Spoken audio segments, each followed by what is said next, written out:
Student কেমন আছো? I hope প্রত্যেকে শুধু ভালো নয় ভীষণ ভালো আছো। স্ক্রিনের ওপর একটা কোশ্চেন দেখা যাচ্ছে।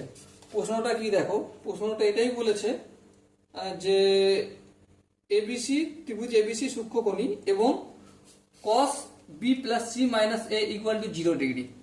কি বলেছে?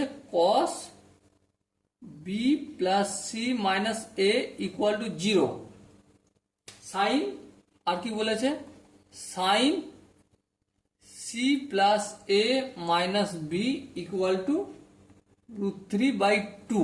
তাহলে কার মান বলতে হবে? সি এর মান। দেখো আমরা cos B plus C minus A equal to cos কত ডিগ্রির মান 0 হয়?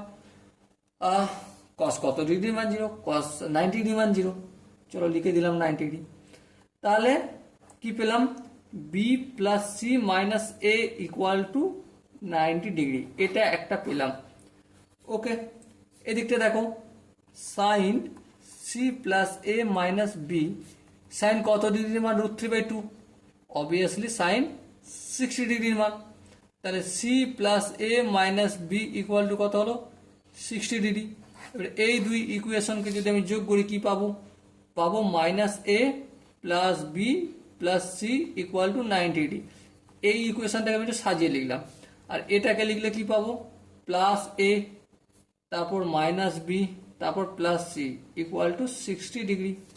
এবার দেখো মাইনাস এ প্লাস এ কেটে গেল, প্লাস বি মাইনাস বি কেটে গেল, এখানে একটা সি এখানে একটা সি, তাহলে দুটো সি ইকুয়াল টু 150 ডিগ্রি। তাহলে সি সমান কত? 75 degree. So my dear Watson, এখানে যে চারটে অপশন আছে, চারটে অপশনের মধ্যে কোনটা সঠিক option? Definitely option C is the right answer. Okay, so dear student, I hope প্রত্যেকে বুঝতে পেরেছো। যদি কোনো জায়গায় বুঝতে অসুবিধা থাকে, ডাউট থাকে বা কনফিউশন থাকে তাহলে কমেন্টে জানিও। ওকে, সো দেখা হচ্ছে পরবর্তী সেশনে। ততক্ষণ পর্যন্ত ভালো থেকো, সুস্থ থেকো এবং জয় হিন্দ।